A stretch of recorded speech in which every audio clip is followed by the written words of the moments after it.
ನಮಸ್ಕಾರ, ನಾನು ಅನುಪಮ. ಇವತ್ತು ನಾನು ಸುಲಭವಾಗಿ ಮನೆಯೊಳಗೆ ಜೋಳದ ನುಚ್ಚು ಹೆಂಗೆ ಮಾಡೋದಂತ ತೋರಿಸ್ಕೊಡ್ತೀನಿ. ಇದಕ್ಕೆ ಅಂಬ್ಲಿನೂ ಅಂತಾರೆ. ಇದು ಇವಾಗ ಬೇಸಿಗೆ ಶುರು ಆಯ್ತಲ್ಲ, ಭಾಳ ತಂಪು ಇರ್ತದೆ. ಇದು ಎಲ್ಲರೂ ಇದನ್ನ ಒಂದ್ಸರಿ ಟ್ರೈ ಮಾಡಿರಿ. ಇದನ್ನು ಹೆಂಗೆ ಮಾಡೋದಂತ ನೋಡೋಣ ಬರ್ರಿ. ಇದು ನಾನು ಜೋಳನ ಒಂದು ಮನೆಯೊಳಗೇ ತೊಳೆದು ಮಿಕ್ಸರಿಗೆ ಹಾಕಿ ಈ ಥರ ನುಚ್ಚು ಮಾಡ್ಕೊಂಡಿನಿ. ಇದನ್ನು ಬೇಕು ಅಂದರೆ ನೀವು ಗಿರಣಿ ಅಥವಾ ಮಷಿನ್ಗೂ ಹಾಕ್ಸ್ಬೋದು. ಈಗ ಇದನ್ನು ಫಸ್ಟು ಜರಡಿ ಹಿಡ್ಕೊಳ್ಳೋಣ. ಸ್ವಲ್ಪ ಹಾಕ್ಕೊಂಡು ಜರಡಿ ಹಿಡ್ಕೊಳ್ಳೋಣ. ಅದು ಹೊಟ್ಟಿನ ಅಂಶ ಏನಿರ್ತಲ್ಲ ಅದು ಬರ್ತದೆ. ನೋಡ್ರಿ, ಈ ಥರ ನುಚ್ಚು ಬರಬೇಕಿದು.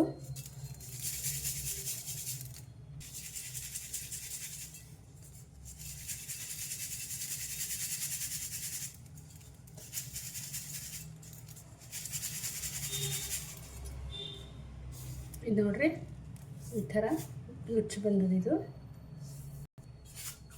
ನಾನಿದು ಈ ಬಟ್ಲದಷ್ಟು ಒಂದು ಬಟ್ಲದ ನುಚ್ಚನ್ನ ಜರಡಿ ಹಿಡ್ಕೊತೀನಿ ಫಸ್ಟು. ಇದು ನೋಡ್ರಿ, ಒಂದು ಬಟ್ಲಷ್ಟು ಆಗಿದೆ. ಈ ಥರ ಸಣ್ಣ ರವೆ ಥರ ಬಂದರೂ ಸಾಕು. ಈಗ ಬರೀ ಇದು ಹೆಂಗೆ ಮಾಡೋದಂತ ನೋಡೋಣ. ಈಗ ಇದನ್ನು ತೊಳ್ಕೊತೀನಿ ಫಸ್ಟು 1-2-3 ಸರಿ. ಇದು ತೊಳ್ಕೊಂಡ್ಮೇಲೆ ಈ ಥರ ನುಚ್ಚು ಬಂದದಿದು. ಈಗ ಇದನ್ನು ಸೈಡಿಗೆ ಇಡೋಣ. ಇವಾಗ ಒಗ್ಗರಣೆಗೆ ಎಣ್ಣೆ ಹಾಕ್ಕೊತೀನಿ. 1-2 ಟೇಬಲ್ ಸ್ಪೂನ್ ಅಷ್ಟು.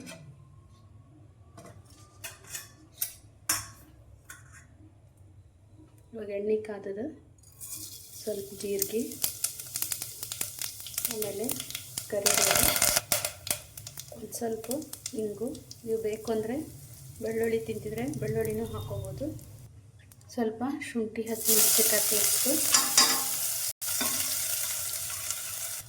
ನಾವು ತೊಳೆದಿಟ್ಕೊಂಡಿದ್ವಲ್ಲ ಜೋಳದ ಹಿಟ್ಟು ಹಾಕ್ಕೊಳ್ತೀನಿ.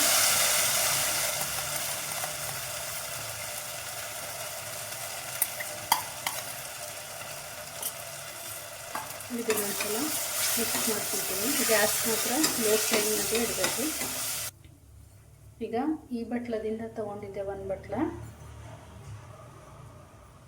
ಸೊ 3 ಬಟ್ಲದಷ್ಟು ಮಜ್ಜಿಗೆ ಹಾಕ್ಕೊತೀನಿ.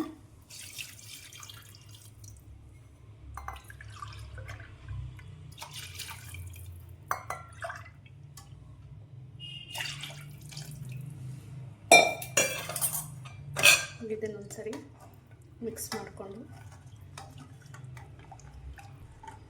ಗಂಟೇನೂ ಆಗ್ಲಾರ್ದಂಗೆ ಮಿಕ್ಸ್ ಮಾಡ್ಕೋಬೇಕಿದು.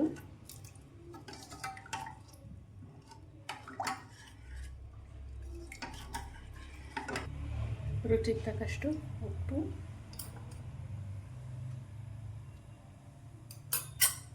ಒಂದ್ಸರಿ ಮಿಕ್ಸ್ ಮಾಡಿ.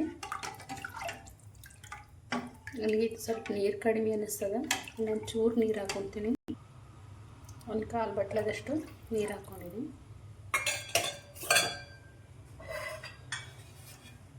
ಇದೊಳ್ಳೆ ಕ್ಲೋಸ್ ಮಾಡಿ 3-4 ವಿಸಿಲ್ ಬರೋವರೆಗೂ ಕುಕ್ ಮಾಡಬೇಕು.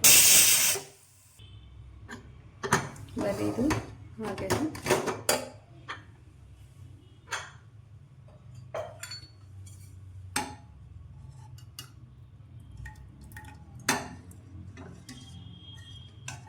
ಪರ್ಫೆಕ್ಟಾಗಿ ಆಗಿದ್ದು. ಇದನ್ನು ಸರ್ವ್ ಮಾಡೋಣ.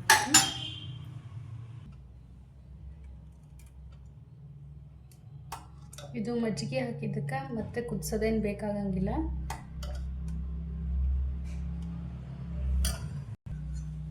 ತುಪ್ಪ ಆಪ್ಷನಲ್ ಬೇಕು ಅಂದರೆ ಹಾಕೋಬೋದು.